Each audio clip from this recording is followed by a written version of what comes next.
Hey all, Feanor here again, and today we're discussing the class and pure class updates that are coming in the near future that were put out this month by the dev team. I'll be going over some of the key notes for this update, giving input, my guesstimations, and what I would like to personally see happen with them that I'm not too sure about. But I'm also going to be trying to help gauge how people are going to interact with this update, and at least the people who follow me, I'm going to try to mitigate some of that negative viewpoint that comes from not expecting things that are quite realistic. Because what we won't do here, at least on this channel, is jump on the negative bandwagon and stoke flames and, there are always going to be negatives. And I'm all for giving critique which has a purpose. But what I see a lot of the times is one big creator or a couple big creators will make a negative video and then everyone else just sees like, ooh, I can jump on this algorithm and like get some of those views, get the scraps. We're not doing that. There's always going to be downsides to things. There's always going to be upsides. I prefer to focus on the upsides, and I can talk about the negatives, but that's not going to be the entirety of it. Even with subclassing, there's so much hate that came with that. And there's not enough people speaking on all the ones who are enjoying it. I'm one of them. I've talked to a numerous amount of people who are enjoying them, but the voice is just not as loud because it's not popular. It's not popular to be a fan of it, and just the negatives are being focused on. Now, granted, some of those negatives need to be spoken about, and I think they have been. I think they've largely been spoken about, and they've clearly been heard. That's what this update is about. So they will be adding these pure class buffs to try to bring pure classes back up a bit, not to be meta, and we're going to cover that. Some of them might be, but it's not a guarantee, and it will not be every class. But just to have them feeling more competitive in the realm right now with subclasses, for the people who don't want subclassing and they were really obsessed about class identity, that's perfectly fine. It's totally fine that class identity is something that matters to you, and your voice does matter as a player as well. I just want to make sure that we focus on these things and like bringing up the game as a positive community and conveying those things as positively as possible and giving a chance to see how they happen and being open-minded about how they come to be, instead of just being like, it's going to be negative, it's going to suck, I know they're going to botch this. I've been seeing a lot of that. And even though that sometimes is the case, there's a lot of times where it's not. But if you go into it with that perception, a ton of people don't even try. You might actually end up liking the thing, but there's been so many people that just quit the game as soon as something is announced or it comes out, and they try it for like a half a second, and they just decide because they already went into it thinking it's going to suck, that it sucked. What we really want with these pure class updates is for pure classes to feel more viable. And I say more because they already are viable. But what people want is for their class to be meta. And that's not going to happen. It's never happened before. If you're someone who's upset because your class isn't meta, it's probably because your class was one of the metas before, or your skill line specifically. Because there were a number of meta builds for different types of gameplay in a number of classes. Not every class. Some classes just straight up struggled, but usually there was like 1 to 3 classes that were dominant, depending on, we're talking about PvP or PvE, and the other ones were all second fiddle, third fiddle, whatever. They were below. That's not gonna change. It hasn't changed, and it's gonna continue being that way regardless of who's at the top. So if your expectation is that everyone's gonna be perfect and equal, it's not realistic. It ain't happening. I made a whole video about why that's impossible. It has nothing to do with like, oh, the devs just can't do their job, I would be able to do this so good. It's not true. It's literally not possible. You would have to make the game a lot more basic. You'd have to take away a lot of the stat variables, a lot of the build variety. I mean, just go watch that video if you question it, but it's mathematically not possible to have everyone be equal. The goal is to get people somewhat closer. But if you're talking PvP, there's always going to be a kingmaker. There's always going to be, a few builds on top. If you're extremely lucky, you might have like a number of builds who can compete with the proper amount of skill with those top 3 builds. give or take. But for the most part, you can't just go into PvP with any class, any build, and do well. The only way they can do that is by doing something like Vengeance, ironically, even though it's getting all the hate. You have to water things down and simplify them so that there's not too many variables to account for imbalance. It's just not mathematically possible to do that. So I'm hoping that eventually that whole flame will die down, where people are wanting all of this variety and perfect balance at the same time. And I hope we reach some level of understanding there. Hey guys, quickly interrupting because I almost forgot. I wanted to remind everyone that crowns are currently on sale. If you don't buy them, great. But if you do, now's the time. It says 17 days on mine. I don't know how accurate that is. That's a long time, but hey, if it is, cool. It's also a good time to get the game cheap if you want to get someone into it. Here are the prices. I'm definitely going to be getting some because I'm going to be buying them later anyway. So it's always nice to get them on sale. That's all. Okay, back to the video. Okay, obviously I will link this article in the description in case anyone has not gotten to see it and wants to read it for themselves. But I just wanted to point out a few key things that stuck out to me and explain how I perceive them and what I'm expecting from them, okay? So here it says, every class will be viable in any role. To us, viability means players can reach their goals with the choices offered. This does not necessarily mean equally optimal, but always providing multiple choices for you. This is so important, and it's kind of hearkening to what I was talking about before and what I've talked about in that previous video many months ago. This is something that I think a lot of players need to understand and accept. This has to be okay, because there is no other reality. Either if your class is the number one, then somebody else's isn't. It's always going to be that way, and there's always going to be levels to it. So yes, some classes do suffer more than others. That does suck at times, but it kind of is what it is. What I will say is that every class can still achieve all of the game's content currently now, and even before. It's very rare that a class has struggled so much that you'd be like, that's unplayable. People say that all the time, but it's not true. The only caveat to this is PvP, because you're directly going against those other classes. So you're going to see the difference very staunchly. And that is it's honestly more obvious when there wasn't subclassing, because when a class is meta, or a couple classes are meta, the other ones kind of just get dominated. If the two players have any kind of skill equality, if it's just the build out, and it's not the skill making the difference. There were notable classes throughout all of ESO's history, or certain setups in classes, that you just couldn't compete with if you were on most other builds. So this is a very important thing to try to point out to people, so that when they come out with these updates, you don't go in and you die because you're still not running a meta build and you're like, I'm still not viable.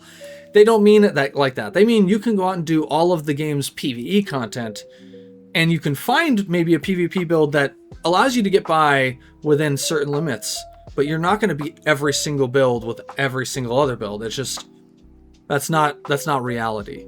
The next thing is, we want each class to feel cohesive and true to its power fantasy, with abilities, animations, and audio effects that reinforce its core identity. This means refreshing and modernizing abilities, so they look and feel as impactful as those of a more recently introduced class, like the Arcanist. This could be great. It could be just okay. I really wonder how far they're going to take this, but I could see them modifying even subclass abilities. I don't know if they're going to make it entirely separate. If when you play pure class, you'll get buffs to your abilities and special animations, maybe that's how they'll do it. Or they could even make, if you're a sorceress or a sorcerer who's doing subclassing, maybe your subclass abilities will have some kind of sorcerer tone to them. Maybe they'll actually, you'll get Dragon Knight spells as a sorcerer that kind of feel more sorcery, almost like you've stolen them as a sorcerer, for example. I'm not sure how they're going to do this, but this interests me a lot, even just from a cosmetic level. I think that can add a lot of fun, and the whole class identity thing and role play nature to the game that I think a lot of people are upset is missing or is watered down a bit right now. So again, excited to see how this one goes, and also how much they'll be modifying and modernizing actual skills. I love change. I'm definitely on the other side of the fence on that. I'm like, yeah, give me some new stuff. I'll toy around with it. I'll enjoy it. I like stuff that's fresh. So let's see what's going on there.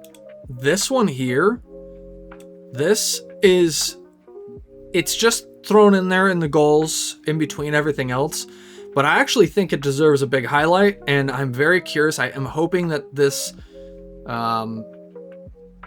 doesn't prove too difficult to achieve, but make each class's skill lines more varied and distinct for what they offer a role, so that each skill line holds something valuable regardless of what you play.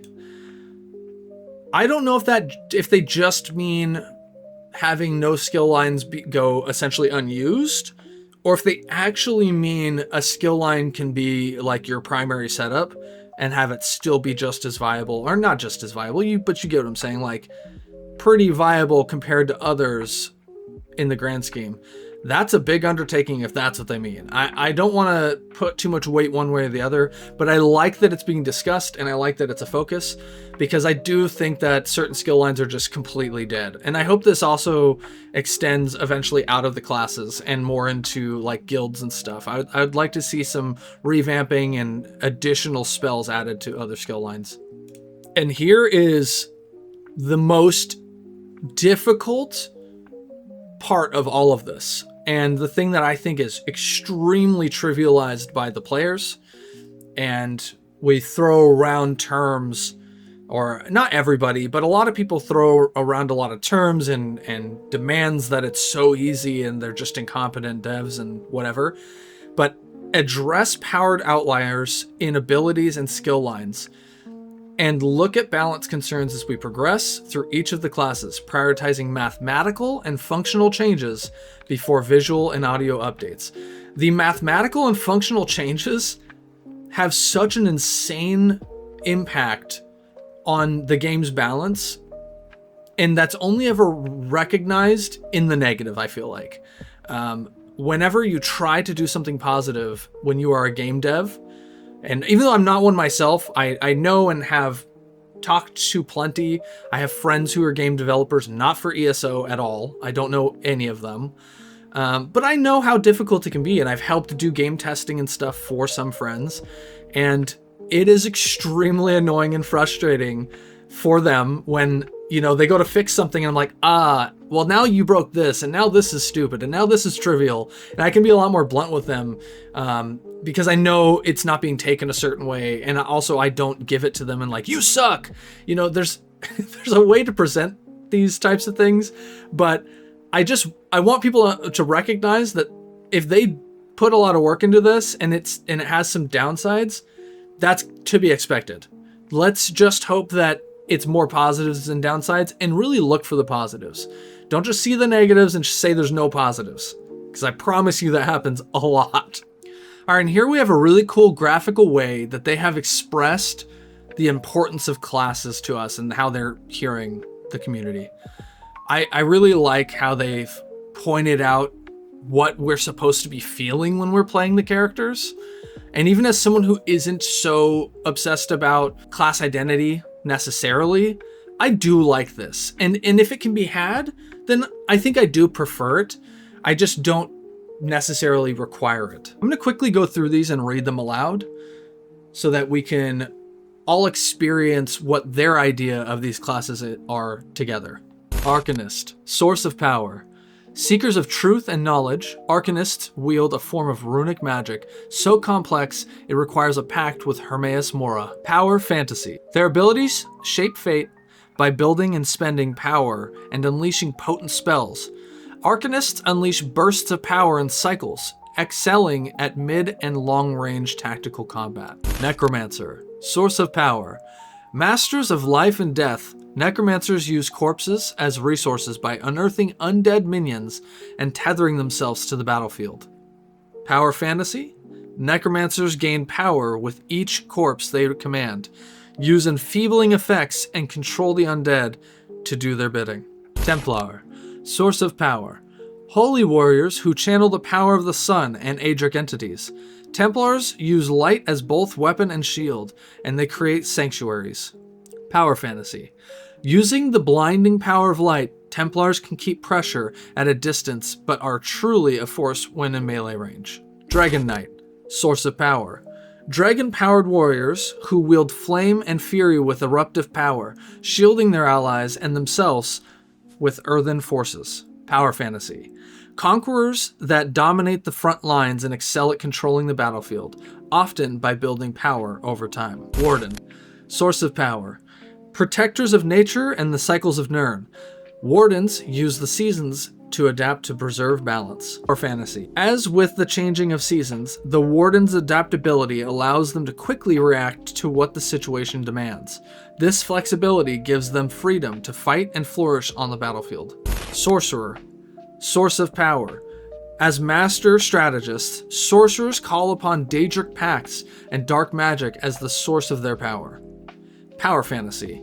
Highly strategic and mobile, sorcerers focus on spell synergy and the opportunistic use of forbidden powers to achieve their goals, excelling at combining abilities for maximum effect. Nightblade, source of power. Nightblades use shadows and subterfuge. This rogue type steals power from foes to stay alive and support allies. Power fantasy. Preferring indirect combat and evasion, Nightblades often rely on mobility and stealth to survive at a distance, and strike at the perfect moment with a finishing blow. Now, to me, I really like the sound of this, and with the things that they've kind of hinted towards in the other notes on the document, I have some faith here. I actually think that they're going to restore a lot of these vibes to these classes and make them feel more special and unique.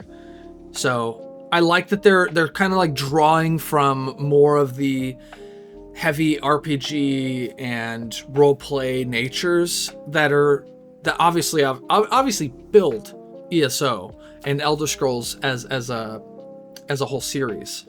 I do think that that's important, regardless of if I need it or not. I think it's important. I don't want to be a broken record, but I'm really glad that they're doing it and focusing on it.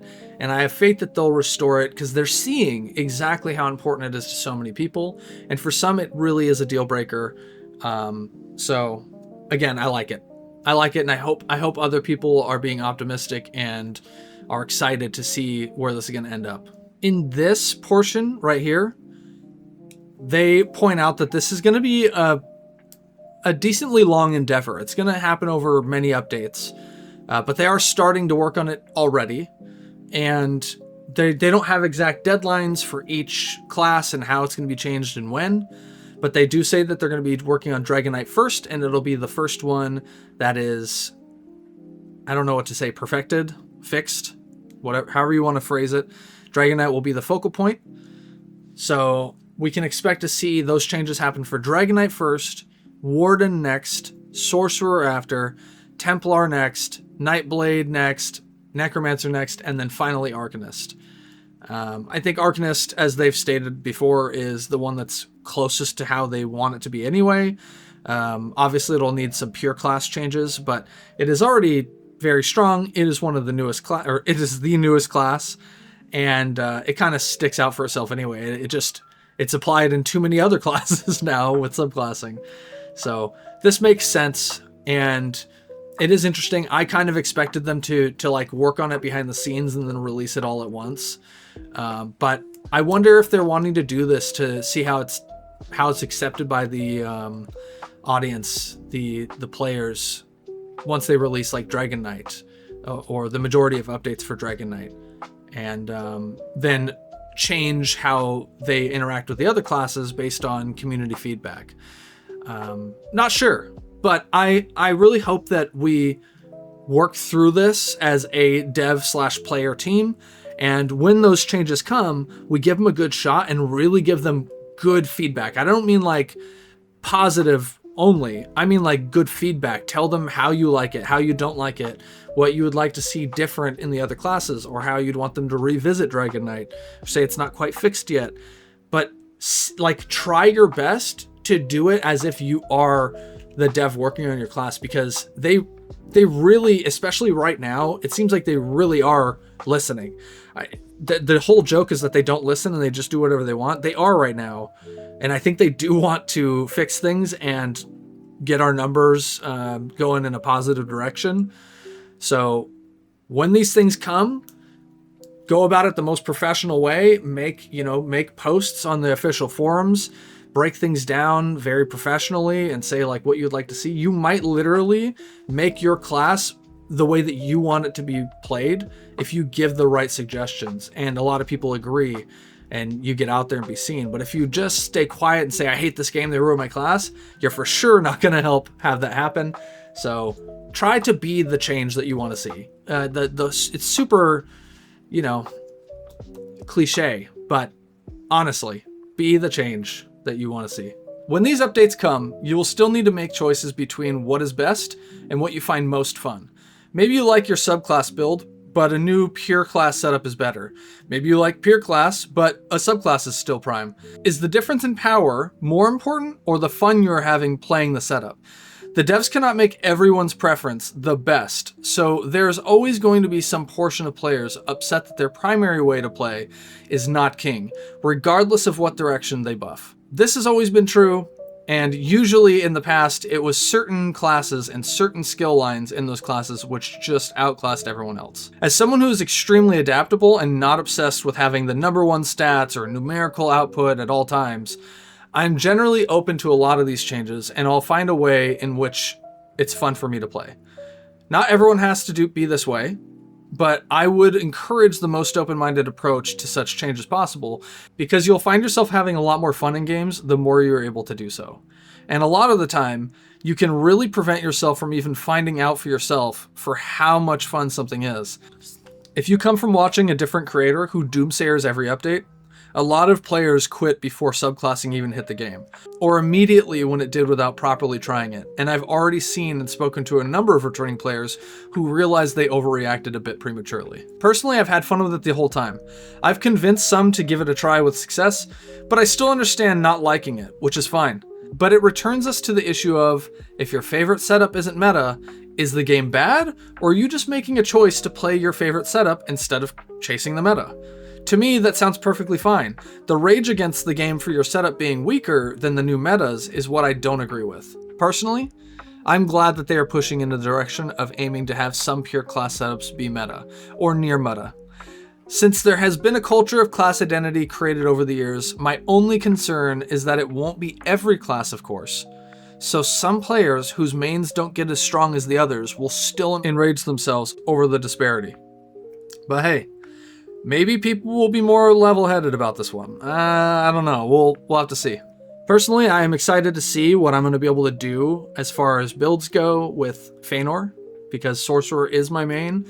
It always will be my main, even if it's not in the meta, or a build that I'm liking at the time isn't in the meta, but I will always love to see what other things I can do. And when they're changing stuff and they're making it sound like I'm going to be able to prioritize different skill lines that I wasn't able to before, I would love to make a pure class sorcerer build with a new outlook on it. If it's not exactly the same as it was before subclassing, that's going to be great for me. I had so many years of just playing with the standard stuff as it got minor changes. But if they rework things, switch spells around from one tree to another inside the sorcerer things, or if they add more spells, really curious if they're going to do that. They add more spells to a skill line, change passives and stuff. I'm excited to see what I'll be able to do and make happen with these builds. So I'll see you guys there. Hopefully we will see what timeline this is going to have in the near future. If we're looking at, months or a year, honestly, I have no idea how long it'll take to get all this done and rolled out. But yeah, I'll update in other videos if something comes out. I'll just toss it in there. Hope you guys are excited. I'm excited. Try to be, positive. I'm telling you, it's worth it. If you follow a lot of doomers on social media, then it's gonna make your time enjoying. These are games you play for enjoyment. if the game isn't enjoyable to you, you don't have to play it. Sometimes a break is the right thing to do. But I guarantee you that if you're following 1, 2, 3, 10 different people on socials and they're just always saying negative stuff and talking about how the game is horrible or, you know, various things are horrible. I've noticed certain creators do that with every game they play. It's just like their whole thing is just being angry and hating on things. Try to get yourself out of that as a viewer. Stuff in the real world already sucks enough. This game is fun. There's still so many things great about it, and we're here to have fun. So don't focus too much on things that take fun away. Don't give too much of your energy to something that is sucking. It's being like a vampire, a positivity vampire. Okay? So that's my preaching for this video. Seems like I'm gonna be doing that. I'm gonna be like a positivity preacher in my content. But I mean, hey, you know, it's kind of necessary right now.